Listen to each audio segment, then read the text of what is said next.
யாருக்கும் தீங்கன்றி வாழ்பவன் மனிதன், ஊருக்கே வாழ்ந்துயர்ந்தவன் புனிதன். நேற்று வரைக்கும் மனிதனப்பா, இன்று முதல் நீ புனிதனப்பா.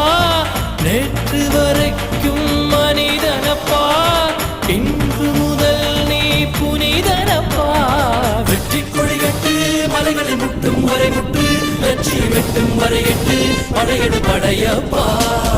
வெற்றி கொடிகட்டு மலைகளை முட்டும் வரை முட்டு, லட்சியம் எட்டும் வரை எட்டு, படையெடு படையப்பா. கை தட்டும் மொழிபட்டு நீ விடும் நெற்றி துளிபட்டு, பாறைகள் எட்டை பிளவுற்று உடைபடும் படையப்பா. வெட்டு கிளி அல்ல நீ ஒரு வெட்டும் புலி என்று